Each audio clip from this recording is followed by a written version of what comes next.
समोर जर बसलात तर खूप बरं होईल. मागे जे उभे आहेत त्यांना माझी विनंती आहे समोर इकडे येऊन जरा बसावे. या ठिकाणी आलेल्या प्रत्येक व्यक्ती आणि इथे न आलेली व्यक्ती महाराष्ट्र एका हातामध्ये शस्त्र दुसऱ्या हातामध्ये शास्त्र घेऊन नाही तर या ठिकाणी अन्नसाहेबांना ज्यांनी आपल्या दरबारात मनुष्यालाच नव्हे पशु जनावरांनाही उत्तम न्याय देण्याचं काम केलं त्या पुण्यश्लोक राष्ट्रमाता लोकमाता अहिल्यादेवी होळकर स्वराज्याची भगवी पताका ज्याने अटकेपार नेऊन लावण्याचं काम केलं ते होळकर साम्राज्याचे संस्थापक सुभेदार मल्हारराव होळकर ज्यांचं नाव घेताच शत्रू मैदानामध्ये हत्यार टाकून पळ काढायचा असे चक्रवर्ती सम्राट राजराजेश्वर महाराजा यशवंतराव होळकर महाराष्ट्राचा आराध्य दैवत छत्रपती शिवाजी महाराज राज्यघटनेचे शिल्पकार परमपूज्य डॉक्टर बाबासाहेब आंबेडकर गोरगरीब दलितांचे कैवारी महात्मा फुले नारी शक्तीचा सन्मान माता सावित्रीबाई माता जिजाऊ माता भीमाई माता रमाई आणि माझ्यासारख्या असंख्य चळवळीतील कार्यकर्त्यांना चळवळीमध्ये काम करण्याचं एक बळ निर्माण करून देण्याचं काम केलं जे धनगर समाजाच्या चळवळीतील क्रांती सूर्य स्वर्गीय बापूसाहेब उर्फ विखे कोकरे रामभाऊ आखाडे शिवाजीराव बापू शेंडगे संत बाळूमामा या सर्वांच्या चरणी नतमस्तक होऊन आज खऱ्या अर्थाने अमर उपोषणाचा दुसरा दिवस आहे आणि मल्हार योद्धे संघर्ष योद्धे दीपक भाऊ बोराडे आज धनगर समाजाला एसटीच्या आरक्षणाची अंमलबजावणी करण्याकरिता आणि हे झेंड्याच्या कातडीचं जे सरकार आहे त्या झोपा काढतंय या झोपलेल्या सरकारला त्यांनी जो शब्द दिला होता त्या शब्दाची जाणीव करून देण्याकरता आज उपोषणाला बसलेले आहेत. बांधवांनो मी एवढंच सांगू इच्छितो ज्या पुण्यश्लोक राष्ट्रमाता अहिल्यादेवी होळकरांचं आपण नाव घेतो पुण्यश्लोक राष्ट्रमाता अहिल्यादेवी होळकरांनी 28 वर्ष ह्या देशाचा रणगाडा ओढायचं काम केलं राज्यकारभार सांभाळायचं काम केलं आणि आज त्याच रणराजांनी आमच्या घरात बसलेले आहेत हे आपण दुर्दैव म्हणावं लागेल. आज हक्काच्या लढाईसाठी समाजाच्या अस्तित्वाचा प्रश्न आहे त्याच रणरागिनी माझ्या आज ह्या मैदानामध्ये दिसला असता तर ह्या पिबी कोकरेत त्यांच्या चरणावरती नतमस्तक झाला असता. पण प्रत्येक माझ्या मल्हार योद्ध्यांना माझं एकच सांगणं आहे अरे समाजाची अनेक आंदोलन झाली असते अनेक उपोषण झाली असते आदरणीय माझे गुरुवारी ह्या ठिकाणी सर्व समोर बसलेले आहेत अर्जुन दादा सलगर असतील पुजारी साहेब असतील प्रत्येक वेळेला आम्ही एक दुसऱ्याशी संपर्क करतो. आम्ही असं म्हणत नाही मी मोठा तो मोठा कोण छोटा. अरे चळवळ जर जिवंत ठेवायची असेल तर आपल्याला हातात हात घालून काम करावं लागतं. त्या ठिकाणी मोठा आणि छोटा ही मापा काढायची नसतात आणि जो मापा काढतो त्याची लायकी चळवळीमध्ये काम करण्याची नाही हे प्रथमतः आपण लक्षात ठेवलं पाहिजे. आज ह्या माणसाला गरज काय पोलीस दलामध्ये काम करणारा माणूस ऐशो आरामाची जिंदगी घरामध्ये जगू शकला नसता का. अरे मागे 15 दिवस उपाशी राहील आता पुन्हा उपोषणाला बसले काय उपयोग आहे आणि कोणासाठी लढताय त्याची जर कदर देपात भाऊ समाजाला जर तुमची कदर नसेल तुमच्या लढाची जर जाणीव नसेल तर आपण लढून सुद्धा काही फायदा नाही असं माझं एक प्रामाणिक मत आहे. आपण लढायचं कोणासाठी. आज महाराष्ट्रातील धनगर समाज ज्या ठिकाणी अन्याय होतो तेव्हा तुम्हाला आमचे फोन नंबर बरोबर लक्षात येतात.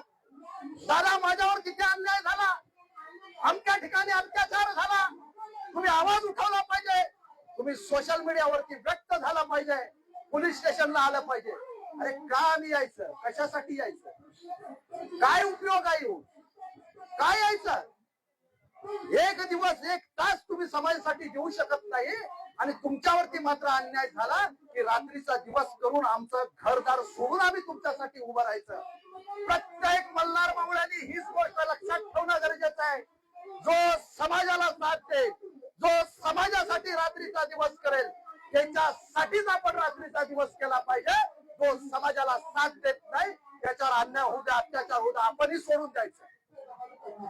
ही भूमिका जोपर्यंत समाजात आपण घेणार नाही तोपर्यंत आपला समाज रस्त्यावर उतरणार. बांधवांनो, सरकार एका बाजूने कोची करत आहे, बोलायला गेला की त्यांना माहिती आहे त्यांची तोंड कशी बंद करायची. मग खोटे नाटे आमच्यावर तुमच्यावरती गुन्हे दाखल होतील, तुमच्यावरती दबाव तंत्र निर्माण होईल की आम्ही त्या गुन्ह्याला घाबरायचं आणि घरात बसायचं. अरे महाराष्ट्र सरकार आणि खास करून ह्या देवेंद्र फडणवीसला माझी चेतावणी आहे.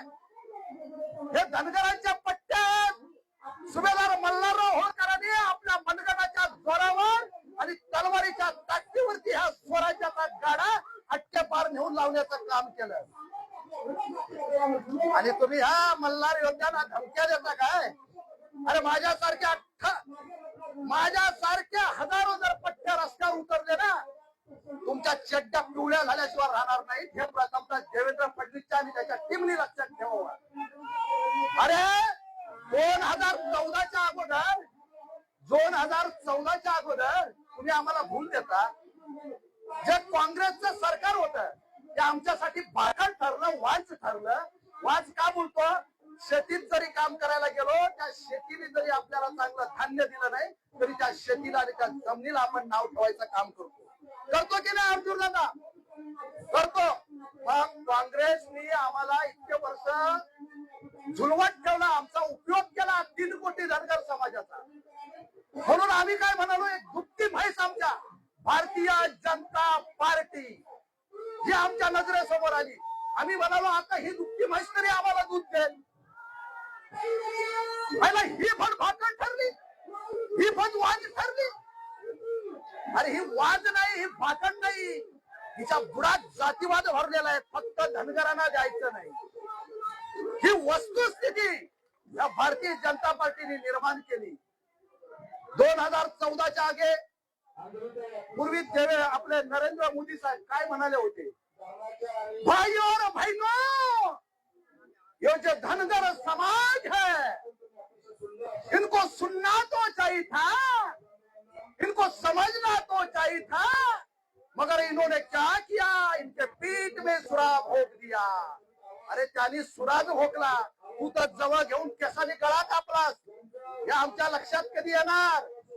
अरे बांधवांनो, आपण व्यक्त झालो पाहिजे आणि ह्यांच्या गळचंड्या पकडल्या पाहिजे. गळचंड्या ह्यांच्या गाड्या अडवल्या पाहिजे, ह्यांना जाब विचारला पाहिजे. ह्यांना ब्रह्म काय झालंय? धनगरांना किती जरी आश्वासनं दिली तरी त्यांना माहिती झालंय धनगरातला बीबी कोकरे ह्या ठिकाणी बोलतोय, त्याच्या बाजूचा कोणाही शोधा, त्याच्या जवळचा कोणाही शोधा. जवळच्याला शोधणार, त्याला काय येऊ द्या, अंगुठाचा बसू दे. बाबा ये माझ्याकडे, तुझा काय बोल? बीबी कोकरे मॅनेज होत नाही, मग तुझा बोल. माझं काय? तुला काय? त्याच्या पत्रात काहीतरी दिलं, त्याचं पोट भरलं की तोच माझ्यावरती ताशारे ओढायला सुरुवात झाली. अशी करून पूर्ण धनगर समाजाच्या चळवळी बर्बाद केल्या. आणि आज हीच पण मी या व्यासपीठावरून शब्द देतो अर्जुन साहेब, नाना लक्षात ठेवा, हे आंदोलन आणि हे उपोषण आपलं लास्ट उपोषण नाहीये, ही आपली सुरुवात आहे. दीपक भाऊची तब्येत बरोबर नाही आणि दीपक भाऊच्या केसाला जरी धक्का लागला आणि त्यांच्या तब्येतीचं जर बरं वाईट झालं तर महाराष्ट्रातले जितके बी मंत्री आहेत, जितके बी आमदार आहेत, त्यांची एकही गाडी रस्त्यावरती दिसणार नाही. आणि ती जबाबदारी तुमची सर्वांची असेल. दिसू द्याल का गाडी? दिसू द्याल का? अरे मरण आला तरी करू, आपण हो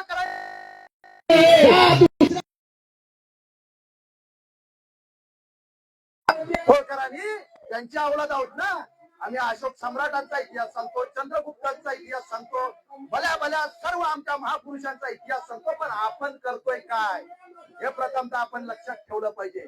आज मला अपेक्षा होती 2 दिवसापासून आम्ही कसा सुद्धा सुकला आमचा अर्जुन साहेब. आम्ही ओरडून सांगतोय, मुंबई असेल, नवी मुंबई असेल, पालघर असेल, ठाणा असेल, कारण आझाद मैदान येथील असणाऱ्या समाजासाठी हे जरा एक उत्तम आहे. आणि ह्या ठिकाणचा जो समाज आहे तो आपला लवकर या ठिकाणी आझाद मैदानावर पोहोचू शकतो. बरीच मंडळं आहेत, बऱ्याच संघटना आहेत, पण वर्षात एक कार्यक्रम करायचा. ह्या पुरतीच मंडळ आहेत का? ह्या पुरत्याच संघटना आहेत का? अरे बांधवांनो, ज्या ठिकाणी आपल्या अस्मितेचा प्रश्न असतो त्या ठिकाणी आमच्या लढ्यामध्ये जर आपण सामील झालो आणि त्या लढ्याला जर बळ दिलं तर ती संघटना जिवंत आहे, तर ते मंडळ जिवंत आहे असं मी म्हणतो. आज व्हॉट्सअपचे अनेक ग्रुप आहेत, मी जरा प्रखर बोलतोय, काही हरकत नाही, कोणाला राग येऊ दे नाही येऊ दे, मला कोणात पडायचं ते बाहेर वाटलं तरी चालेल आणि नाही बसायला दिलं तरी चालेल, मी असाच आहे आणि तसाच राहा, ही माझी वस्तुस्थिती आहे. आज व्हॉट्सअप ग्रुप आहेत, व्हॉट्सअप ग्रुप वरून रात्री 12-1 वाजेपर्यंत चर्चा चालू होती, वायफळ चर्चा. या नेत्याचा वाढदिवस आहे, त्या नेत्याचा, अरे त्या नेत्याचं आम्हाला नेलं काय आहे? आज ते नेते इथे दिसत आहेत का? आलेत का आंदोलनाला पाठिंबा द्यायला, का आंदोलनामध्ये सक्रिय व्हायला? नाही आलेत ना. मग त्यांचा उदो कशाला? आपण जातीसाठी जर ग्रुप बनवले तर जातीचा विषय त्या ग्रुपवरती झाला पाहिजे. त्या ग्रुप मधून जर आपण लेप झाला तरी पण तुम्हाला दुखतं की लेप का झालात करून. आज त्या ग्रुप वरती चर्चा करणारे माझे सगळे मल्हार बांधव आज गेले कुठे हा प्रश्न पडतोय. त्यांनी ह्या आंदोलनामध्ये सहभागी झाला पाहिजे होता, अजूनही झाला नसेल तरी माझी हात जोडून तुम्हाला कळकळीची विनंती आहे. बांधवांनो, या आंदोलनाचे तुम्ही हक्कदार आहात, या उपोषणाचे तुम्ही हक्कदार आहात, त्याचं श्रेय तुम्ही घ्या. पण ह्या आझाद मैदानावरती पोहोचा. तुम्ही जर ह्या आझाद मैदानावरती पोहोचलात तर देवेंद्र फडणवीस साहेबांची खुर्ची हलायला सुरुवात करेल आणि त्यावेळा तुमच्या ह्या आंदोलनाची दखल घेतली जाईल. हे प्रथमतः आपण लक्षात ठेवलं पाहिजे. तरी उद्या 18 तारीख आहे, परवा पाडवा आहे. जर खऱ्या अर्थाने जो माणूस आजारी असताना सुद्धा आपण इथे मगाशी नाश्ता करत होतो, पण आपल्यालाही वाईट वाटत होता, माझ्या डोळ्यातून अश्रू पडत होते की आम्ही इथे नाश्ता करतोय आणि आपल्यातला एक बांधव ह्या मंचावरती झोपलेला आहे, त्याची तब्येत ठीक नाही आणि त्याच्या पोटात मात्र एक अन्नाचा कण नाही आणि पाण्याचा थेंब नाही. हे दुर्दैवी आहे, हे वाईट वाटतंय. पण ह्या व्यथा आम्ही मांडायच्या कोणाकडे? अरे धनगरांनी तुम्हाला भरभरून दिलं, पण त्या धनगराला तुम्ही इतक्या हलक्यात द्यायला लागला. त्यांच्या आंदोलनाची तुम्ही दखल घेत नाही. त्यांचे आंदोलन करते असतील, त्यांचे उपोषण करते असतील, त्यांना तुम्ही गाडायचा प्रयत्न करताय. आणि महाराष्ट्रातील माझ्या समाजाच्या नेत्यांना हक्काने मी आज सांगू इच्छितो आणि संदेश देऊ इच्छितो. जे बी मंत्री असतील समाजाचे, जे बी समाजाचे आमदार असतील, प्रत्येक संघटनेचं नेतृत्व करणारे नेते असतील, म्हणजे अनेक कोणत्याही पक्षात असो, कारण ते कोणत्या पक्षात आहे हे आजपर्यंत आम्ही पाहिलं का? नाही पाहिलं. त्यांच्या बाबतीमध्ये जर कोणी आगपाखड केली तर आम्ही छातीचा कोट करून त्यांच्यासाठी लढायचं काम केलं. आज आम्ही त्यांना साथ घालतोय ना. अरे बांधवांनो, तुम्ही ज्या पक्षाचं काम करताय, नेत्यानं तुम्ही ज्या पक्षाचं काम करताय, तो पक्ष आम्ही पाहिला नाही, तो फक्त नेता पाहिला. कारण तो माझ्या जमातीचा आहे आणि त्याचा पाठीशी आपण उभं राहिलं पाहिजे, त्याचे हात मजबूत केले पाहिजे. ही जर नीती आम्ही ठेवली, ही जर ध्यानात आपण ठेवली तर आज दीपक बोराडे बसले तसं समजू नका. तुम्ही स्वतः ह्या उपोषणाला बसला असं समजा. तो माझ्या अस्मितेचा लढा आहे, तो माझ्या हक्काचा लढा आहे आणि त्या लढ्यामध्ये मी जबाबदारीने त्या ठिकाणी उपस्थित राहिलं पाहिजे आणि त्याच्यामध्ये सहभागी झालं पाहिजे. असं प्रत्येक माझ्या नेत्यांनी हा विषय जर मनावर घेतला तर आज ह्या मुंबईमध्ये या सरकारचे धाबे दणाणतील. त्यांना सळो पळो करून सोडण्याची वेळ येईल. हे संध्याकाळी तुमच्या हातात सर्टिफिकेट आणून देतील, हे मी तुम्हाला सांगू इच्छितो. पण आज सरकारच हे ओळखून आहे धनगरांमध्ये कुठेतरी फूट पडली पाहिजे. अर्जुन दादा आणि मी जर सोबत जात असू तर अर्जुन दादांच्या कानात काहीतरी वेगळं सांगायचं की मला असं वाटलं की अर्जुन दादांना माझ्याबद्दल काहीतरी सांगलं की मी अर्जुन दादाशी चर्चाच करायची. आणि तसंच निघून जायचं. माझ्यात आणि अर्जुन दादामध्ये दुरावा निर्माण करायचा. हा दुरावा आजपर्यंत या सत्ताधाऱ्यांनी, याच्या अगोदर काँग्रेसने केला, आता भारतीय जनता पार्टी करते. गेल्या 10 ते 12 वर्षापासून तुम्हा आम्हाला फक्त इथे गुळ लावून ठेवलाय आणि आम्ही चाटायची कामं करतो. ही वेळ आपल्याला पुन्हा येऊ नये आणि या आंदोलनाचे तुम्ही आम्ही सर्व साक्षीदार आहोत.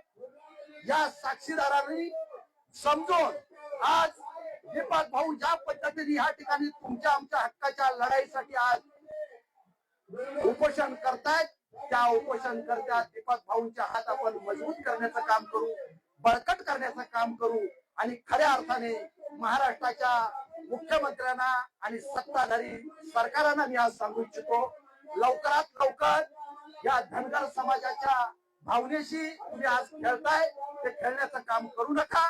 लवकरात लवकर या उपोषणाची दखल घ्या. या ठिकाणी तुमचं शिष्टमंडळ पाठवा. जो काय तुम्हाला आदेश काढायचा असेल, जी आर काढायचा असेल, त्याची ताबडतोब तयारी करा. त्याच्या बैठकी घ्या. काय करायचं ते करा. तुमचा तर अभ्यास पूर्ण झालेला आहे असं तुम्ही सांगितलेलं आहे. मग आज अडचण काय हा प्रश्न पडतो. आणि लवकरात लवकर दीपक भाऊ बोराटे यांचं जे अमर उपोषण आहे ते या ठिकाणी स्थगित करा अशी मी महाराष्ट्र सरकारला आव्हान करू इच्छितो आणि विनंती करू इच्छितो आणि या ठिकाणी थांबतो. जय हिंद, जय मल्हार, जय शिवराय, जय भीम, जय संविधान.